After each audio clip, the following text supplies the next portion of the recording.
Good morning, welcome back to success journey TV channel. డిఎస్సిలో తర్వాత టెట్లో మనకి మంచి మార్కులు స్కోర్ చేయాలి అంటే ఖచ్చితంగా మెథడాలజీ అనేది చాలా ముఖ్యమైనటువంటి సబ్జెక్టు.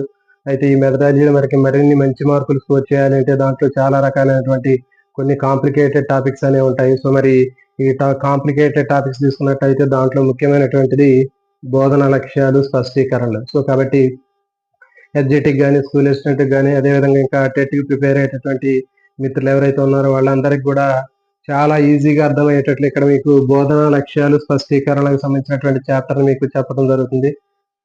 సో కాబట్టి ఈ వీడియో చూసినట్లయితే మీకు దీని మీద ఉండేటటువంటి డౌట్లు కానివ్వండి, మీకు ఉన్నటువంటి కన్ఫ్యూజన్ అనేది మొత్తం కంప్లీట్ గా తొలగిపోతుంది. సో చాలా ఈజీగా జనరలైజేషన్ చేసి మీకు ఇక్కడ ఈ చాప్టర్ని ఎక్స్ప్లెయిన్ చేయడం జరుగుతుంది. సో కాబట్టి ఈ ఛానల్ ఎవరైతే చూస్తున్నారో ఫస్ట్ టైం చూసేటటువంటి మిత్రులు ఛానల్ని సబ్స్క్రైబ్ చేయండి, అదేవిధంగా వీడియోని లైక్ చేయండి, షేర్ చేయండి, కామెంట్ చేయండి. సో మనకి ఇక లేట్ లేకుండా మనం టాపిక్లోకి వెళ్దాం. చూడండి, ట్రై మెథడ్స్ రూపంలో ఇక్కడ మనకి చెప్పడం జరిగింది. అంటే ఏంటి, ఎడ్జిటిక్ కానీ, స్కూల్ అసిస్టెంట్కి సంబంధించినటువంటి అన్ని రకాలైనటువంటి సబ్జెక్టులో కూడా మనకి ఈ బోధనా లక్ష్యాలు అనేది ఉంటాయి. సో కాబట్టి ఇది బోధనా లక్ష్యాలకు సంబంధించినటువంటి మెయిన్ కాన్సెప్ట్ సంబంధించినటువంటి అంశాలు, తర్వాత మ్యాథ్స్ సంబంధించినటువంటివి, సైన్స్, తర్వాత సోషల్. సో వీటన్నిటిని కూడా మనకి కవర్ చేస్తూ ఇక్కడ ఈ వీడియోని తయారు చేయడం జరిగింది. సో కాబట్టి మనం ఈ బోధనా లక్ష్యాలు అనేవి అసలు ఎట్లా ఉంటాయి ఏంటి అనేది మనం ఇక్కడ చూద్దాం. సో చూడండి, జనరల్ గా మనకి బోధనా లక్ష్యాలు అనేటటువంటి చాప్టర్ తీయగానే మనకి చాలా ఇబ్బందిగా ఉండేటటువంటి పదాలు కనిపిస్తుంటాయి. ఆశయాలు, గమ్యాలు, ఉద్దేశాలు. సో ఇవన్నీ కనిపిస్తూ ఉంటాయి. మరి ఆశయం అంటే ఏంటి, గమ్యం అంటే ఏంటి, ఉద్దేశం అంటే ఏంటో చూద్దాం. జనరల్ గా మనందరికి కూడా, మీకు కూడా ఒక ఆశయం ఉంటుంది. ఏంటి, ఫర్ ఎగ్జాంపుల్ డిఎస్సిలో జాబ్ రావడం అనేది ఒక ఆశయం, అదే ఉద్దేశం, అదే గమ్యం. ఓకే. సో కాబట్టి ఆశయము, గమ్యము, ఉద్దేశం అనేటటువంటివి దీర్ఘకాలికమైనవి. అంటే మనం స్వల్పకాలిక వ్యవధిలో వీటిని మనం సాధించలేము. ఓకే. వీటి పరిధి కూడా చాలా ఎక్కువగా ఉంటుంది. సో కాబట్టి మరి దీర్ఘకాలంలో సాధించేటటువంటివి, తర్వాత ఎక్కువ పరిధి కలిగినటువంటి వాటిని ఏమంటారంటే ఆశయాలు, గమ్యాలు, ఉద్దేశాలు అని చెప్తారు. సో కాబట్టి వీటినే ఇంకో పేరుతో పిలుస్తారు. వాటిని ఏమంటారంటే లక్ష్యాలు అని చెప్తారు. ఓకే. ఆశయాలు, గమ్యాలు, ఉద్దేశాలని ఇంకో పేరుతో అని పిలుస్తారంటే లక్ష్యాలు అని పిలవటం జరుగుతుంది. సో కాబట్టి ఇక్కడ మీరు ఈజీగా గుర్తుపెట్టుకోవడం కోసం ఆశయాలు, గమ్యాలు, ఉద్దేశాలు ఇవన్నీ కూడా వీటిని ఏమంటారంటే లక్ష్యాలు అంటారు. ఓకే. సో కాబట్టి ఆగవు లక్ష్యాలు. లక్ష్యం అనేది, మన లక్ష్యం అనేది ఆగదు. మీ డిఎస్సి అనేటటువంటి లక్ష్యం ఆగుతుందా? ఆగట్లేదు. సో అట్లా గుర్తుపెట్టుకోండి. లక్ష్యాలు అనేవి ఆగవు లక్ష్యాలు అని గుర్తుపెట్టుకోండి. అంటే ఆశయాలు, గమ్యాలు, ఉద్దేశాలు. సో ఇవన్నీ కూడా మన దీర్ఘకాలంలో మనకి సాధించడానికి అవకాశం ఉండేటట్టు అని చెప్పిన వీటి పరిధి బాగా ఎక్కువ ఉంటుందని చెప్పాము. సో వీటినే లక్ష్యాలు అంటారు. సో కాబట్టి ఇప్పుడు మనం ఆశయాలు, గమ్యాలు, ఉద్దేశాలు అనే పదాన్ని వాడకుండా దాని స్థానంలో మనం ఉపయోగించేటటువంటి పదం ఏంటి అంటే లక్ష్యాలు అంటారు వాటిని. ఓకే. మరి ఈ లక్ష్యాలు అనేవి వీటి పరిధి చాలా ఎక్కువ ఉంటుందని చెప్పాము.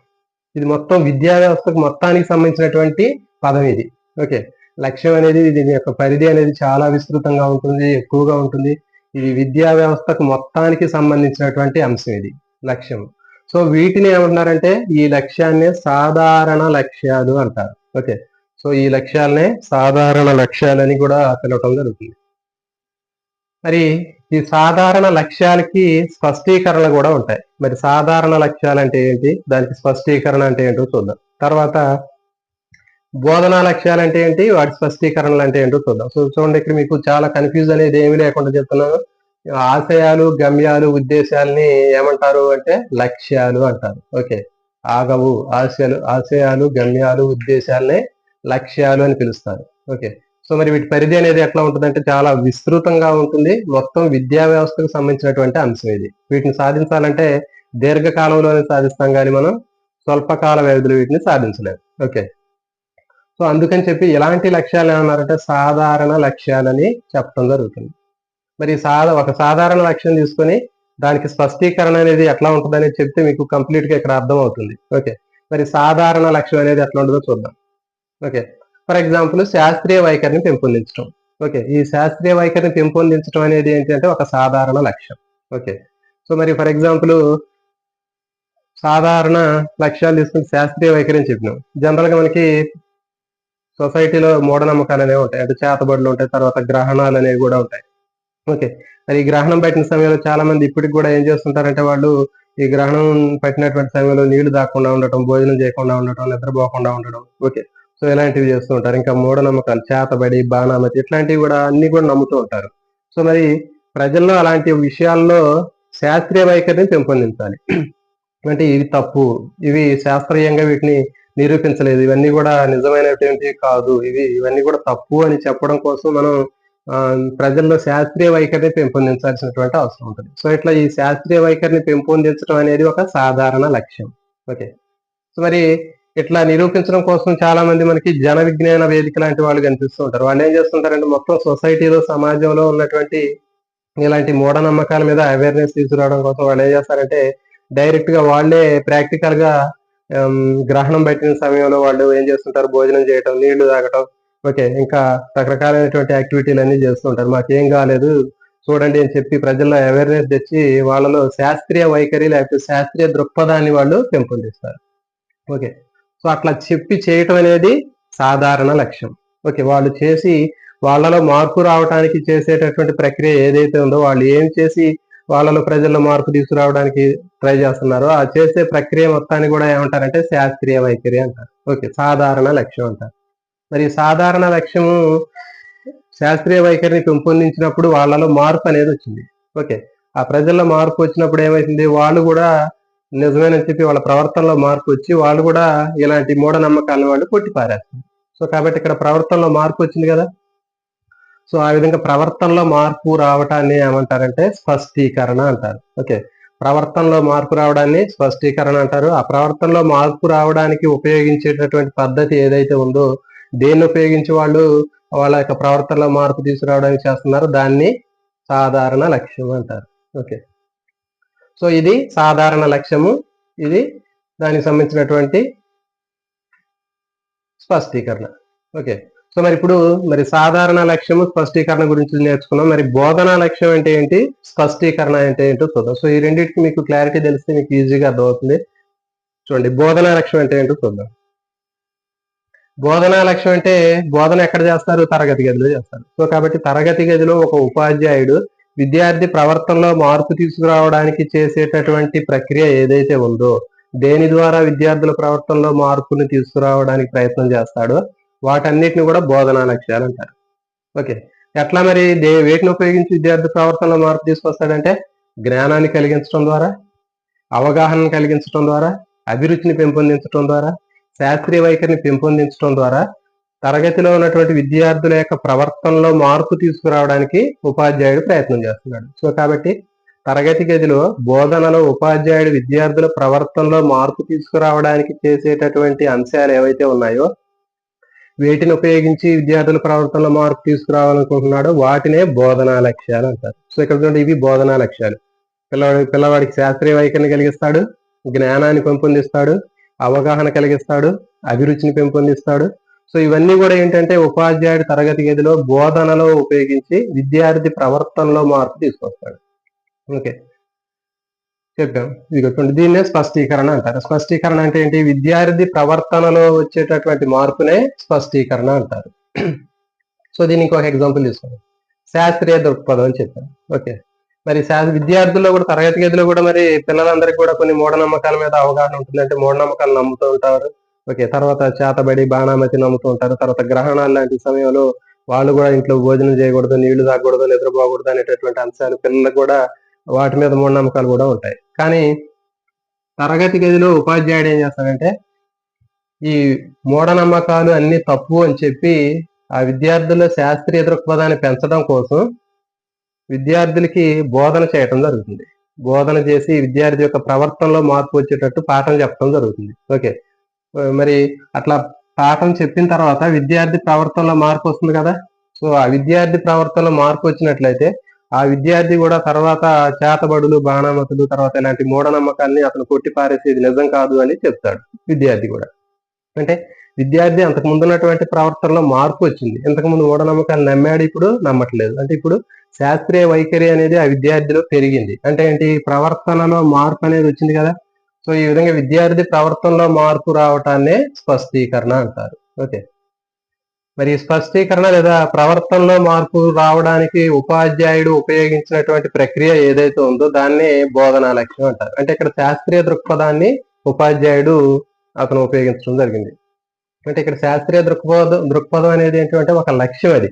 సో ఆ లక్ష్యాన్ని విద్యార్థికి పాఠం రూపంలో బోధించినప్పుడు ఆ విద్యార్థికి సార్ చెప్పినటువంటి విషయాన్ని అర్థం చేసుకొని విద్యార్థి ఆ శాస్త్రీయ దృక్పథాన్ని పెంపొందించుకున్నాడు. అంటే ఏంటి, ప్రవర్తనలో మార్పు వచ్చింది. సో కాబట్టి దాన్నే స్పష్టీకరణ అంటారు.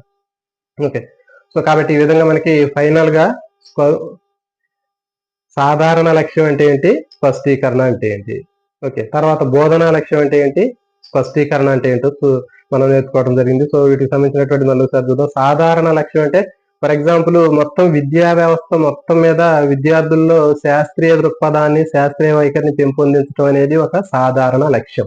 ఓకే, జాగ్రత్తగా వినండి. మొత్తం విద్యా వ్యవస్థ మొత్తంలో విద్యార్థుల్లో ఉన్నటువంటి శాస్త్రీయ దృక్పథాన్ని పెంపొందించడం, మూఢనమ్మకాన్ని తొలగించడం అనేటటువంటిది అది ఒక సాధారణ లక్ష్యం. ఎందుకంటే చెప్పాము, సాధారణ లక్ష్యం అనేటటువంటిది ఏంటంటే మొత్తం విద్యా వ్యవస్థకు మొత్తం ఉంటుంది, దాని పరిధి ఎక్కువగా ఉంటుంది. ఓకే, మరి అది సాధించాలంటే చాలా ఎక్కువ టైం కూడా పడుతుంది. మరి అందరి విద్యార్థుల్లో శాస్త్రీయ దృక్పథం పెంపొందించాలంటే మనకి ఒక క్లాసులో మనం తీసుకురాగలుగుతామో తీసుకురాలేం. కాబట్టి మొత్తం విద్యా వ్యవస్థలో ఈ శాస్త్రీయ దృక్పథం అనేటటువంటి దాన్ని సాధించాలంటే చాలా ఎక్కువ సమయం, సుదీర్ఘమైనటువంటి సమయం పడుతుంది. సో కాబట్టి అందుకే వీటిని ఏమన్నారంటే సాధారణ లక్ష్యాలు అన్నారు. ఓకే, అంటే మొత్తం ఓవరాల్ గా విద్యా వ్యవస్థలో మార్పు రావాలి అంటే దాన్ని ఉపయోగించేది దాన్ని ఏమంటున్నారంటే సాధారణ లక్ష్యాలు అంటున్నారు. మరి ఇదే సాధారణ లక్ష్యం అనేటటువంటిది, ఇదే లక్ష్యం ఒక తరగతి గదిలో ఒక ఉపాధ్యాయుడు విద్యార్థికి ఉపయోగిస్తే విద్యార్థి ప్రవర్తనలో మార్పు అనేది వెంటనే వస్తుంది, తొందరగా వస్తుంది. సో కాబట్టి స్వల్పకాల వ్యవధిలో సాధించేటటువంటి లక్ష్యం ఏదైతే ఉందో దాన్నే స్పష్టీకరణ, దాన్నే బోధనా లక్ష్యం అని చెప్తున్నారు. ఓకే, సాధారణ లక్ష్యాలు అనేవి దీర్ఘకాలంలో సాధించబడతాయి, బోధనా లక్ష్యాలు అనేవి స్వల్పకాలంలో సాధించబడతాయి. ఓకే, మరి ఈ బోధనా లక్ష్యాలు అనేవి తరగతి గదికి మాత్రమే పరిమితమైనటువంటివి. మరి సాధారణ లక్ష్యాలు అనేవి మొత్తం ఓవరాల్ గా విద్యా వ్యవస్థ మొత్తానికి సంబంధించినటువంటి విషయం ఇది. ఓకే, సో కాబట్టి ఈ విధంగా బోధనా లక్ష్యాలు, ఉపాధ్యాయుడు ఏమి చెప్పి విద్యార్థుల ప్రవర్తనలో మార్పు తీసుకొస్తున్నాడో దాన్నే బోధనా లక్ష్యం అంటారు. ఓకే, తర్వాత స్పష్టీకరణ అంటే తరగతి గదిలో ఉపాధ్యాయుడు చెప్పినటువంటి విషయాన్ని విద్యార్థి అవగాహన చేసుకుని, అర్థం చేసుకుని వాడి యొక్క ప్రవర్తనలో మార్పు ఏదైతే వచ్చిందో ఆ విద్యార్థి ప్రవర్తనలో వచ్చేటటువంటి మార్పునే స్పష్టీకరణ అన్నారు. కాబట్టి ఓవరాల్ గా మొత్తం విద్యార్థుల్లో మనకి ఇప్పుడు ఇక్కడ ఏంటి అంటే మనకి సాధారణ లక్ష్యాలు కాదు, మనకి తరగతి గదులు, మనకి ఈ తరగతి గది ముఖ్యం కాబట్టి మనం టీచింగ్ కాబట్టి మనకి బోధనా లక్ష్యాలు అనేవి మనకి ఇక్కడ మనం నేర్చుకుంటాం. అంటే బోధనా లక్ష్యాలు, వాటికి ఉన్నటువంటి స్పష్టీకరణల గురించి నేర్చుకుంటాం. అంటే ఇప్పుడు ఏం చేయాలంటే ఈ బోధనా లక్ష్యాల్లో ఉపాధ్యాయుడు తరగతి గదిలో విద్యార్థుల్లో ఉన్నటువంటి ప్రవర్తన మార్పు తీసుకురావడం కోసం చాలా రకాలైనటువంటి అంశాలను ఉపయోగిస్తాడు. ఏంటి, శాస్త్రీయ వైఖరిని ఉపయోగించి పాఠం చెప్తాడు, జ్ఞానాన్ని ఉపయోగించి పాఠం చెప్తాడు, అవగాహన పెంపొందించి పాఠం చెప్తాడు, అభిరుచిని పెంపొందించి పాఠం చెప్తాడు. ఓకే, ఇంకా అవగాహన చేయటం, ఓకే, అభిరుచిని పెంపొందించడం, ఇట్లాంటి అన్ని కూడా వేటిని ఉపయోగించి అయితే ఉపాధ్యాయుడు తరగతి గదిలో విద్యార్థికి పాఠం చెప్పి విద్యార్థి యొక్క ప్రవర్తనలో మార్పు తీసుకొస్తున్నాడు వాటినే బోధనా లక్ష్యాలు అంటారు. ఓకే, బోధనా లక్ష్యాలు అనేవి ఉపాధ్యాయుడు బోధనలో ఉపయోగిస్తారు, వీటన్నిటిని కూడా ఉపయోగిస్తారు. మనం పాఠం చెప్పేటప్పుడు ఉపాధ్యాయుడు చెప్పేటటువంటి పాఠంలో ఇవన్నీ ఉంటాయి, జ్ఞానం ఉంటది, అవగాహన ఉంటది, అభిరుచి ఉంటది. ఓకే, సో ఇవన్నీ కూడా ఉంటాయి. సో ఇవన్నిటిని ఉపయోగించి ఉపాధ్యాయుడు తరగతి గదిలో బోధన చేసినప్పుడు ఈ బోధనా లక్ష్యాలను ఉపాధ్యాయుడు ఉపయోగిస్తాడు. ఉపాధ్యాయుడు బోధనా లక్ష్యాలను ఉపయోగించిన తర్వాత మరి విద్యార్థి ఆ పాఠం నేర్చుకున్న తర్వాత విద్యార్థి ప్రవర్తనలో మార్పు వస్తుంది. విద్యార్థి ప్రవర్తనలో మార్పు వచ్చిందంటే ఏంటి, అది స్పష్టీకరణ, అది స్పష్టీకరణ. సో కాబట్టి ఈ విధంగా మనకి బోధనా లక్ష్యాలు, స్పష్టీకరణలు అనేటటువంటి ఈ చాప్టర్ అనేది చాలా ముఖ్యమైనది. సో ఇది మీకు తెలిస్తే ఇప్పుడు మనం మొత్తం మనకున్నటువంటి మెథడాలజీలో ఎన్ని రకాలైనటువంటి లక్ష్యాలు ఉన్నాయి, ఎన్ని రకాలైనటువంటి స్పష్టీకరణలు ఉన్నాయి అనేటటువంటిది మనం కంప్లీట్ గా ఇక్కడ నేర్చుకున్నాం.